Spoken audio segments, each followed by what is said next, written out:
अस्सलाम वालेकुम व्यूअर्स, मैं हूं आपका होस्ट अब्दुल रहमान और आज डिस्कस करेंगे हुकूमत पाकिस्तान की जानब से पाकिस्तान में मुकीम लाखों अफगान शहरियों को मुल्क से निकल जाने की डेडलाइन दी गई है और वो है 31 मार्च 2025 और ऐलान किया गया है कि उसके बाद कोई भी ऐसा अफगान शहरी जो पाकिस्तान में गैर कानूनी तौर पर मुकीम है या इवन जिसके पास अफगान सिटीजन कार्ड भी है वो भी मुल्क में नहीं रह सकता। उसे 1 अप्रैल 2025 को डिपोर्ट करने का आगाज कर दिया जाएगा।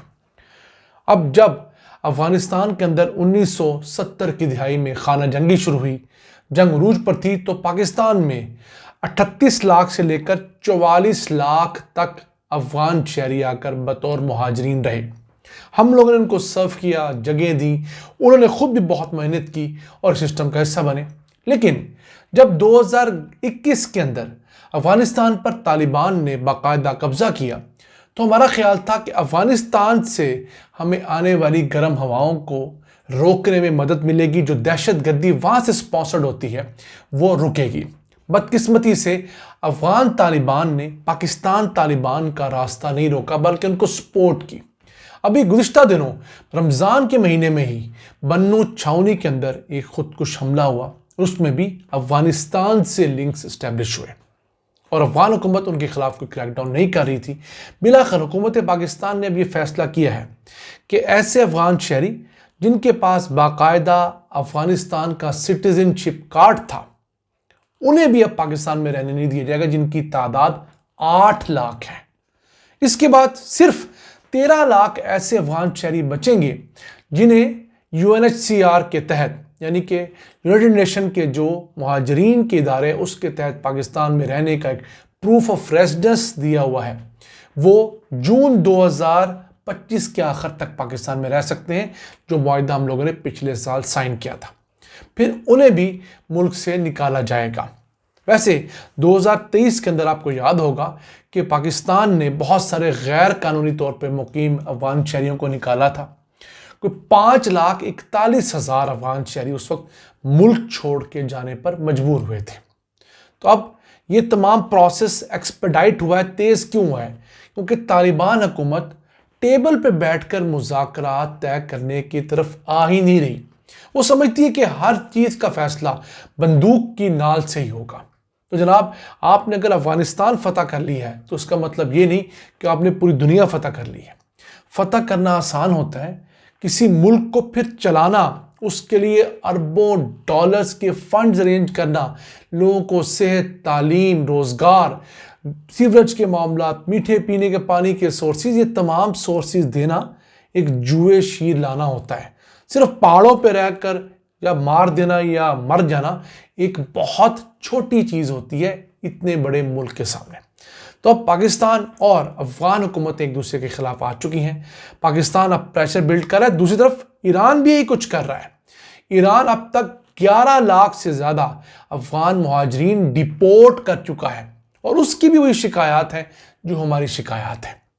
तो अब अफगान हुकूमत को सोचना चाहिए कि क्या वजह है कि उसके वो 2 करीबी दोस्त मुल्क जहाँ पर मिलियंस में उसके शहरी आबाद थे, जिनका उस अफगानिस्तान के मुल्क पे किसी किस्म का कोई बर्डन नहीं था, अब वो जब मिलियंस की तादाद में अफगानिस्तान आएंगे तो उनके लिए कहाँ से बंदोबस्त करेंगे? वो लॉ एंड ऑर्डर की सिचुएशन भी ख़राब करेंगे। सेहत के आगे मामला अफगानिस्तान में वैसे ही नापैद है और दीगर मसाइल भी वहाँ मज़ीद बढ़ने हैं। अब अफगानिस्तान नो डाउट 40-50 साल खाना जंगी और दीगर मामलात के अंदर घिरा रहा। 64 लाख से ज़ायद मुहाजिरीन अफगानिस्तान के पाकिस्तान, ईरान और दुनिया भर के अंदर डिस्पर्स रहे।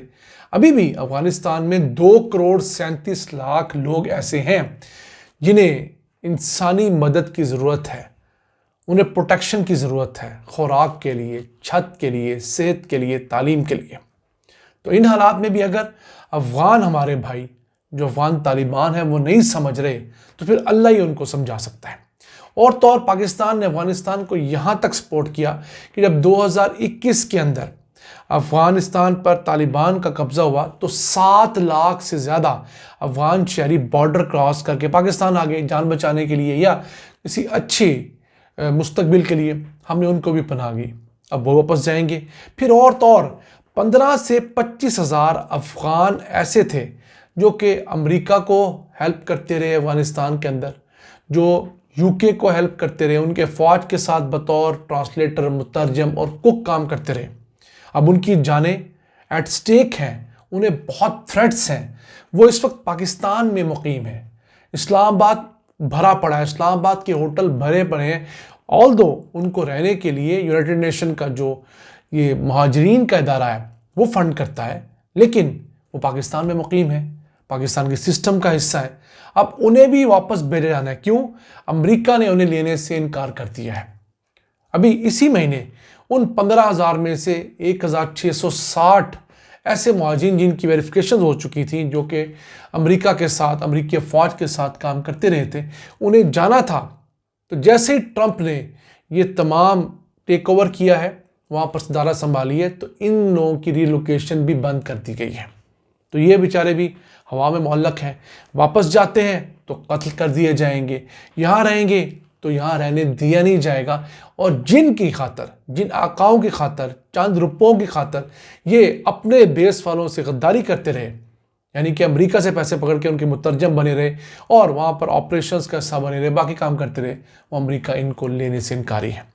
तो इन लोगों को भी सोचना चाहिए, इनके बाकी लोगों को भी सोचना चाहिए कि आप किसी गासिब की अगर मदद करेंगे, फॉर टाइमिंग वो आपको पैसे दे देगा, अच्छी मराहत दे देगा, लेकिन अगर टेबल टर्न हो जाए जैसे अफगानिस्तान में हुआ तो क्या होगा? 2021 से ये लोग पाकिस्तान में पड़े हुए हैं, 4 साल हो गए। वो अमेरिका, वो यूके, वो फ्रांस, वो जर्मनी, वो अमीर तरीन मुल्क जिनके पास बहुत वसाइल हैं और इन 15 से 25 हज़ार लोगों को लेके जाना को उनके लिए मसला नहीं है, वो इनको नाकों चने चिपवा रहे हैं। और ये पाकिस्तान के मुख्तलिफ होटल्स के अंदर बतौर पनाह गुज़ीन महबूस हैं, महसूर हैं। अब पाकिस्तान के अंदर ये तो एक अच्छा है कि यहाँ से इन मुहाजिरीन की वापसी शुरू हुई है, लेकिन एक ह्यूमैनिटेरियन का पहलू भी है कि ऐसे लोग जो कि पाकिस्तान हिजरत करके आए, उनके यहाँ बच्चे यहाँ आके पैदा हुए, उन बच्चों ने कभी अफ़गानिस्तान देखा नहीं, वो बच्चे 40-45 साल के हो चुके हैं। अब वो वहाँ जाके कैसे रहेंगे? उन्होंने यहाँ पर आके प्रॉपर्टीज़ बनाई, 2 नंबर से तरीके से बनाई, लेकिन मेहनत की यहाँ पर आके उन्होंने, बहुत छोटे छोटे कारोबार किए, बहुत मुशक्क़त उठाई। अब वो कहाँ जाएंगे? अब वो एक पहलू है जिसकी तरफ पाकिस्तान को ज़रूर गौर करना चाहिए।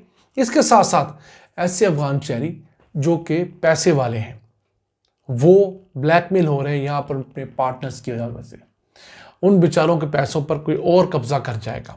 उन्हें अगर गाड़ी ली हुई है किसी और के नाम पे तो वो गाड़ी पी जाएगा, प्रॉपर्टी ली हुई है तो प्रॉपर्टी खाई जाएगी। तो इस चीज़ को भी देखना चाहिए कि ठीक है आप उनके लोग वापस भेजें, लेकिन इंसानियत जो हमारे मज़हब में भी सबसे पहले है, इंटरनेशनल लॉ में भी सबसे पहले, उसको बुनियाद रखिए, उनके लिए ऑप्शन निकालिए ताकि वो अगर यहाँ से जाना चाहें उनको आप ड्यू टाइम दें कि अपनी प्रॉपर्टीज़ बेचें, गाड़ियाँ बेचें, कुछ और चीज़ें बेचें, ताकि उनको कम से कम उन चीज़ों का अच्छा मुआवजा मिले ताकि वहाँ जाके वो कारोबार कर सकें। नाज़रीन, ये था आज का एपिसोड। हमें उम्मीद है आपको पसंद आया होगा। अपनी सजेशंस, अपनी आराज़ से हमें आगाह रखा करें। अपने मेज़बान अब्दुल रहमान को इजाज़त दीजिए। अल्लाह निगहबान।